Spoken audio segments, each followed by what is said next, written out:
Have you seen the New York mayor's race?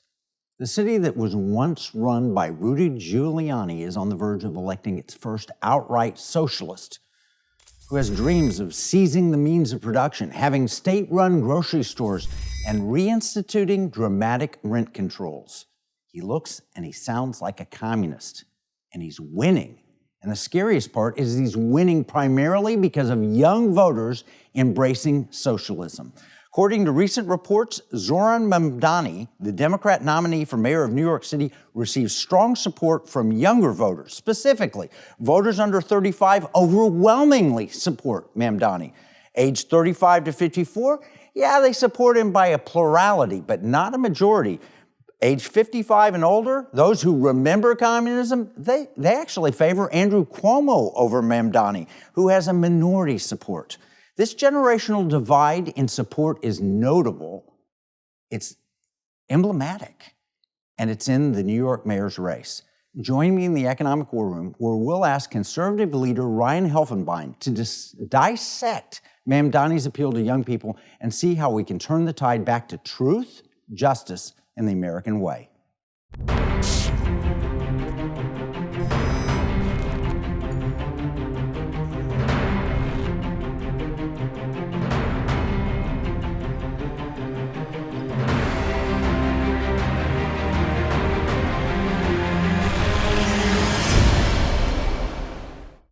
Ryan Helfenbein is the executive director of the Standing for Freedom Center and the vice president of communications and public engagement at Liberty University.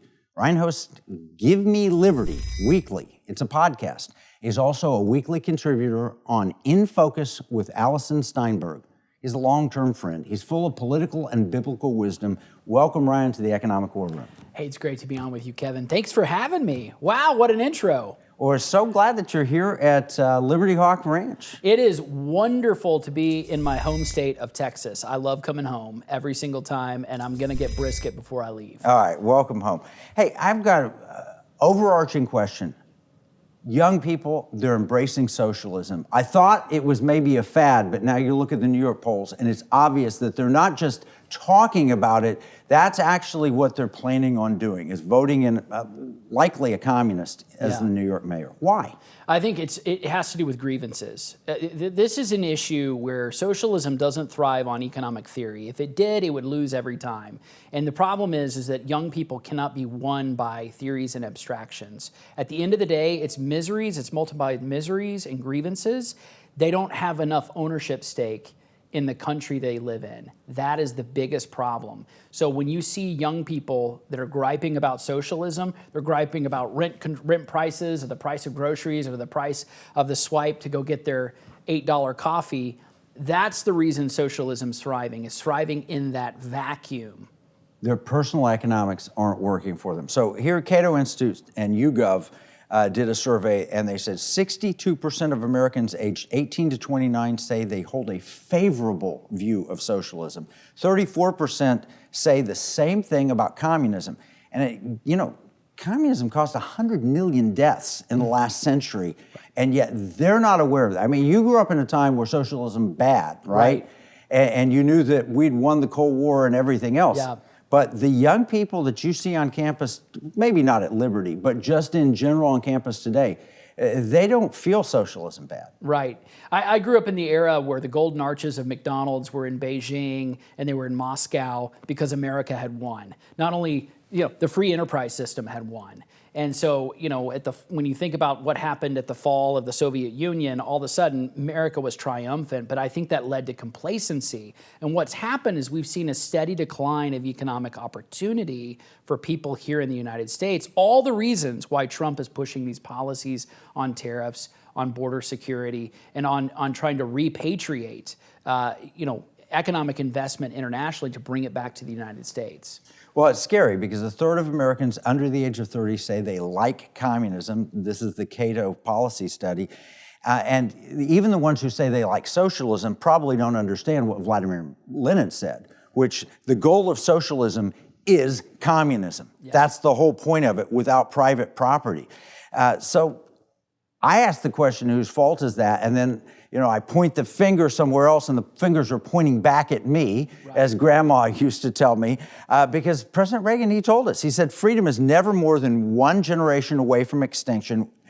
If we don't pass it on to our children, in the bloodstream. It must be fought for, protected, and handed on for them to do the same, and we've not been doing that. Right, 100%. By the way, Vladimir Lenin was a seminary-educated Marxist, and so he was taking parts of the understanding of the Christian faith, which, by the way, Christianity was always the bulwark against communism, going all the way back to Charles Spurgeon and Karl Marx. They were contemporaries at the time. One of the reasons he couldn't get a foothold in the United Kingdom at that time is because of Christianity, and because preaching was so prevalent and so common, it inoculated people's hearts against these grievances that Marxist theory is trying to manifest in the hearts of people. And so, it's what is basically happening is it's kitchen table type stuff. People are recognizing that the American dream is further and further out of their reach, and instead of going back and saying, "Hey, what's wrong with the fundamentals here? What's wrong with the money that we use?" This is something you preach here in Economic War Room. There's something wrong in our education system. There's something broken when it comes to international trade. Instead, they're saying, "No, we need to throw all of that out, and we need to have an economic revolution and usher in socialism." That's the scary thing, is they want to topple over something that actually does work, but it hasn't been given the chance because of big government. Big government has caused it to fail. Instead of fixing the problem. That's right. I actually use this analogy in the book, Pirate Money, which is we're playing a game of Monopoly. Play it with any young person, and you're playing the game of Monopoly. Once they realize that it's stacked against them, eventually what they get to is flipping the Monopoly board. And what kid has not done it or wanted to do it when they find, hey, I'm losing in this game, and they just flip the board, game over. What they don't realize is you can vote yourself into socialism, but you can't vote yourself out of it. That's right. I mean, that's the thing. Classically, look, everywhere it's been tried, you have a totalitarian government, and then in order to get out, you have to shoot your way out. George Will said recently on Bill Maher that every once in a while he likes, every 20 years, to see this experiment be a contained experiment at the local level, and that the New York City mayor's race could be that opportunity where socialism is tried and failed. I don't like to tempt fate like that. No. I don't like to burn down a major city in the United States, especially when you consider that Wall Street is housed there, major Fortune 500 companies. That is a dangerous proposition. I don't want to experiment with socialism anywhere. I don't either. Benjamin Franklin said, "I've given you a republic if you can keep it." We're on the verge of not keeping it, maybe losing it. We'll have to take a break. We'll be right back with Ryan Helfenbein. In uncertain times, finding stability in the economy can feel challenging. But what if you could navigate economic volatility while honoring your biblical values? At Timothy Plan, they believe this balance is possible. Timothy Plan filters its volatility-weighted ETFs and family of mutual funds through a biblical pro-life and pro-family lens, so you can see competitive returns and moral responsibility, helping you to weather the economic storms. With Timothy Plan, align your investments with your values while adapting to our ever-changing culture. Since 1994, Timothy Plan has been recognized leader in biblically responsible investing. Timothy Plan, your bridge between faith, finances, and the future. Visit timothyplan.com or call 1-800-TIM-PLAN or 1-800-846-7526. Investing includes risk, including possible loss of principal. Before investing, carefully consider a fund's investment objectives, risks, charges, and expenses contained in the prospectus available at timothyplan.com. Gold holds its value far better than the US dollar. Let's see what happens when I go in this sweet shop and pay with gold. Can I pay with gold? I mean, you can wait, find out how much it costs. Do you know what? Basically, do you know why I'm even using gold? I do not. It holds its value over time, but it's a bit difficult to spend, isn't it? Do you take this? Yes.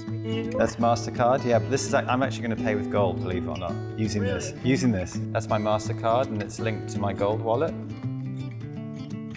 So let's just watch that. Authorizing. Yeah, add a tip. Thank you. So this is your store? Yes, sir. And how much gold did I pay? 0.2243 grams. Yeah, success. Bought with gold, paid with glint.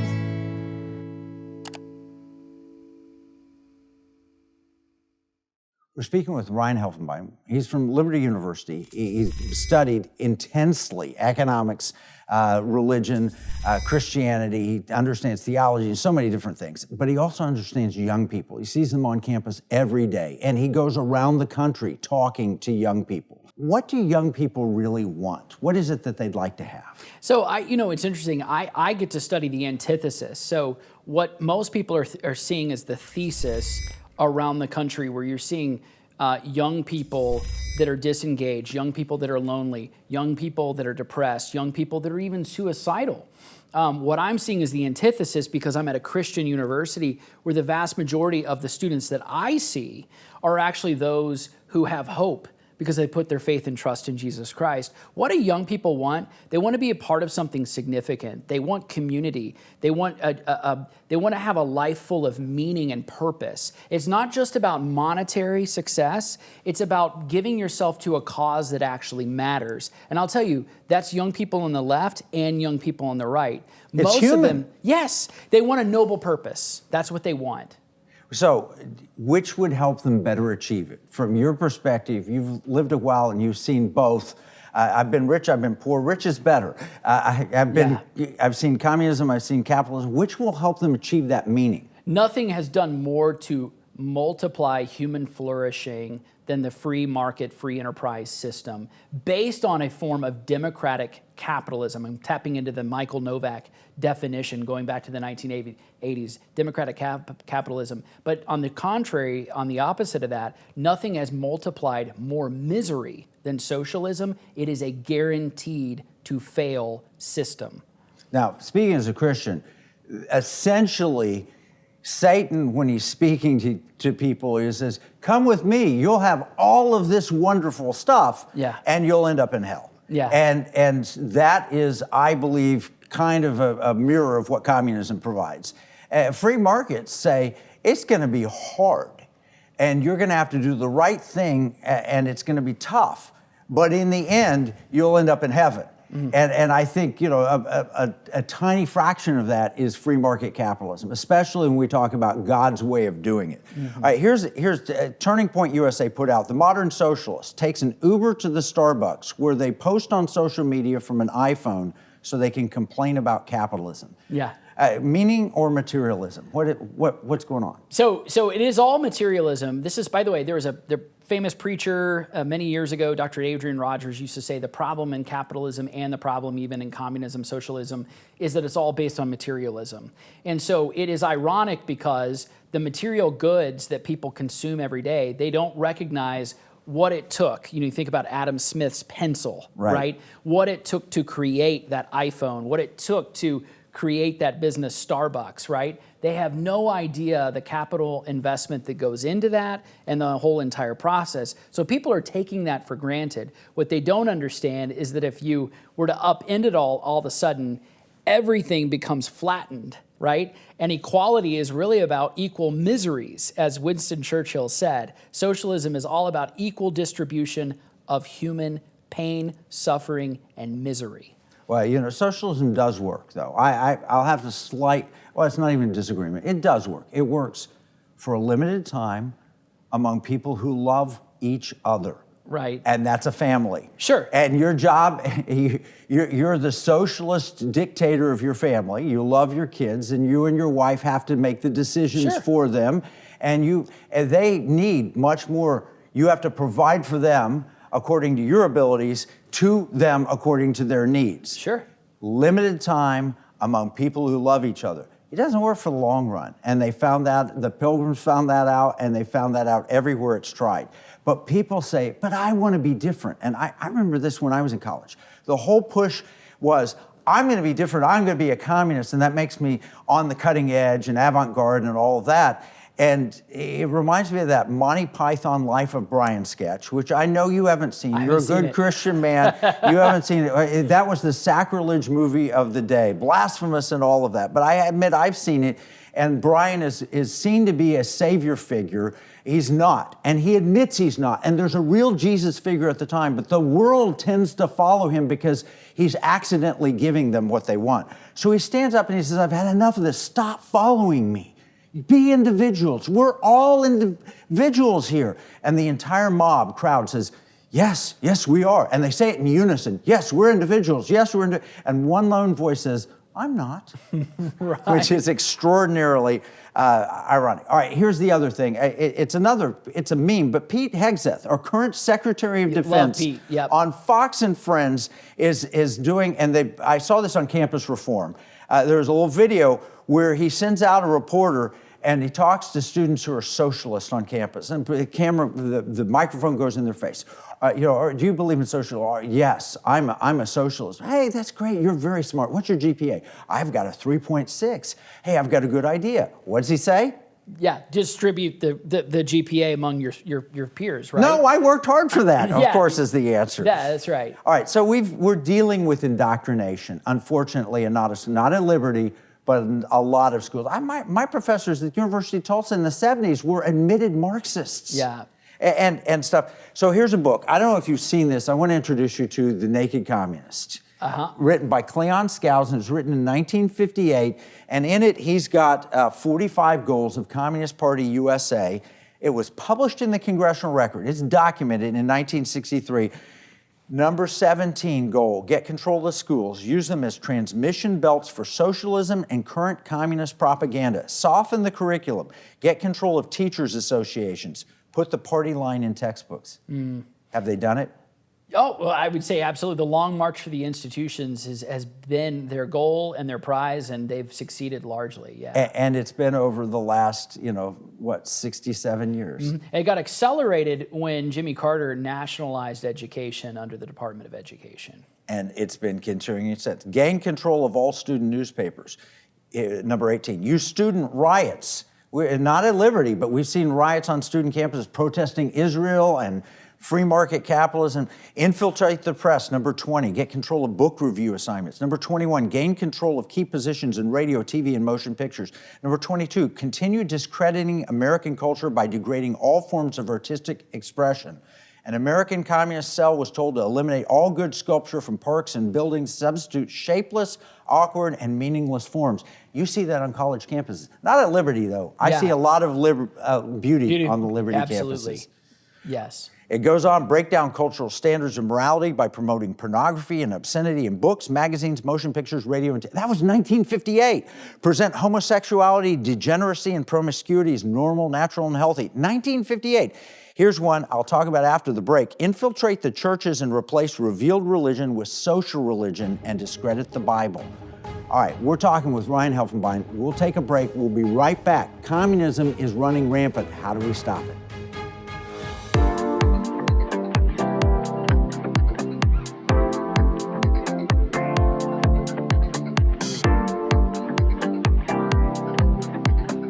I'm outside Babe's, which I'm told is the quintessential chicken restaurant here in Roanoke, Texas. Let's go and see if we can buy the food in here, chicken with gold. This is gonna be the fried chicken. This is unbelievable. How am I going to fit all this in? I seriously actually don't know how to begin with this. This is so overwhelming. They're with you. Do you think I can pay with gold? I don't know. You may have to ask the cashier. I don't handle it. Can I pay with gold? But actually, you said I could pay with this? Okay, I'm gonna pay with this, but I'm gonna pay with gold. So look at the price of gold going up. That's pretty cool, yeah? Right, this is Babes, yeah? How much gold did I pay? Gold, how many grams? 0.26. 0.26, quarter of a gram of gold. How about that? That's pretty cool. That's pretty cool, yeah. Success! Bought with gold, paid with glint.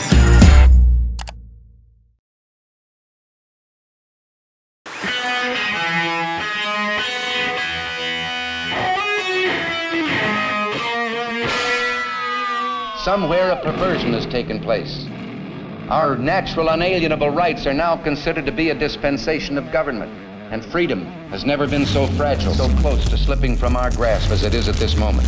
Freedom is never more than one generation away from extinction. It has to be fought for and defended by each generation. You and I have a rendezvous with destiny. We'll preserve for our children this, the last best hope of man on earth, or we'll sentence them to take the last step into 1,000 years of darkness. In this most critical time in our nation's history, now more than ever, Americans need to align with companies that support our constitutional rights and God-given freedoms. Patriot Mobile supports your values and provides exceptional 100% US-based customer service. Join the movement today. Go to patriotmobile.com or call 972-PATRIOT. We're talking with Ryan Helfenbein of Liberty University. We're talking about the communism that's creeping in through young people in particular and may take over New York City if we don't pray against it and stop it. But Ryan, right before the break, I said, infiltrate the churches and replace revealed religion with social religion, discredit the Bible, and emphasize the need for intellectual maturity, which does not need a religious crutch. That was written in 1958. It's based on captured communist goals from the 1940s. Yes. When the Soviet Union was our ally during World War II, we found the Communist Party USA had plans to do this. Have they been able to do that to the church? Yeah, I mean, absolutely. I mean, you'll look at mainline Protestant denominations were infiltrated by the social gospel in the early part of the 20th century, and communists were able to hijack that. Mainline Protestant Ivy League institutions like Princeton Seminary, Harvard, University of Chicago. But then more recently, there was a man by the name of Ronald Nash, who was an economics professor, who also was a professor of theology at Reformed Theological Seminary and at the Southern Baptist Theological Seminary. And one of the things he warned in the 1980s and 1990s, if you wanted to ensure that your kids would become communist, send them actually to a Christian school that no longer adheres to the Word of God. So former Christian schools that were still touting their credentials as a Christian university or as a theological institution of higher learning actually had jettisoned their doctrine, but they were promoting and espousing communist principles and ideals. Okay, that's what we're getting right here. This is the naked communist plan, and we're going to have to figure out a solution for that. I want to finish with a couple of the goals. Eliminate prayer from schools, which of course they did shortly after the book was written. Discredit the American Constitution, which they've been doing ever since. Discredit the American Founding Fathers, present them as selfish aristocrats who had no concern for the common man. They've been doing that. Belittle all forms of American culture and discourage the teaching of American history. Support any socialist movement to give centralized control over any part of the culture. These things they're doing, and you know, here's the sad part is, Nash said the way that you destroy America, here is people are paying a fortune. They're giving up their retirement to send their children to college for 4 years where they're going to be stripped of their faith. I mean, when I went to school, here's 1970, the cost of tuition, public, private, nonprofit, for-profit, out-of-state, in-state, you know, it all runs from $390 to $1,710 for a year tuition. Now we're talking on average, you know, in the $30,000, $40,000, $50,000 range for tuition, depending on the school. By the way, Liberty University is well underneath that average. We're in the bottom 75% of private institutions. We purposefully keep it low, affordable. So it's and you give online options where you can save. Yeah, fantastic. My daughter's a graduate from Liberty, very proud of her, 4.0 all the way through. But here's what's happened. When young men and women go to college, according to Lifeway research, 66% of young men and women raised in the church walk away from their faith completely in college. Not at Liberty, but at the average college. Barna, 64%. College student survey, 59%. Wherever you look, somewhere between 60 and 80% of kids who go to college that were raised in church and their parents are paying a fortune to send them there, they lose their faith. Yes. Now, there is a debate right now as to whether it is happening exactly at the moment that they step on a college campus, or if it was happening under the surface for several years when they were in high school going to a secular campus or secular school, public school. So a lot of times what's happening is the values of parents are not just being undermined at a college and university. Yes, that's true, but it's also being undermined in public education, and the pump is being primed so that by the time they leave the home, all of a sudden they're no longer under the watch care of their parents, and then that's when the indoctrination fully takes root. Yeah, well, that's important. We sent our daughters to a private Christian homeschool partnership with school. They excelled in college and have done fantastic. They've kept their faith. You did it right. And if you want to send your kids to something, you got to make sure that there is a Liberty University or a Hillsdale or some other that's not purposed to destroy their faith. That's right.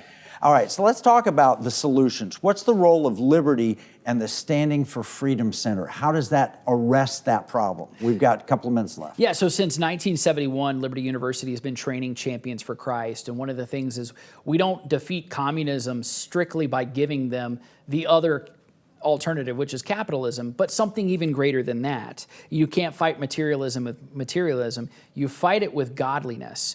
And so at the end of the day, we have to establish the principles of faith. And faith is the necessary fundament for all freedom. So we begin with the gospel of Jesus Christ. We're committed to that. And so when we look at the outcome, good outcomes, bad outcomes of education, it is about spiritual formulation, and that spiritual formation is essential. It's the central part of everything that we do at Liberty University. So we have about 16,500 students on campus. We have about 130,000 students online. But what is happening is anybody who comes across Liberty University will be confronted with the gospel. And I mean that in a loving way. There's no way to become a student at Liberty and not come face to face with Jesus Christ. No, it's a fantastic school. I've enjoyed my time there. Where can people follow you? How do they learn more about Standing for Freedom Center? So Standing for Freedom Center is a part of that. It's standingforfreedom.com. That's the public policy and advocacy think tank at Liberty University. And then obviously liberty.edu, and that's where you find out about education. Thank you so much, Ryan. All right, here's the issue. The average person in the United States feels that their children will be, 74% of people feel they'll be worse off than they are themselves. It used to be in America, I'm going to sacrifice and my kids are going to be better off. But according to surveys, 74% feel their kids will be worse off and only 26% feel they'll be better off. And what we've seen since 1971, we've seen the middle class shrink. We've seen the upper income grow, and we've seen the lower income really not have any gains at all. Bottom line is, we've financialized our economy. Liberty University is standing against it, but that's why people are entering into points of despair. The Bible says, hope deferred makes the heart sick. That's Proverbs 13:2. God hates dishonest weights and measures. You can see it all throughout the Proverbs. We have a solution, pirate money. It's our biblical answer. It'll help you keep up with inflation, and it'll bring true economic justice. And that's the point. Liberty University is teaching free market capitalism with generosity, so that you're doing it in a moral way and you're not running over people, but you're creating economic growth and economic benefits. So I applaud what they're doing at the Standing for Freedom Center. Now, we're going to summarize all of this in our free economic battle plan. You can get a copy at economicwarroom.com. There'll be links to the Standing for Freedom Center there. Remember, what we see as a marketplace, our enemies view as a battle space. This is Kevin Freeman from the Economic War Room.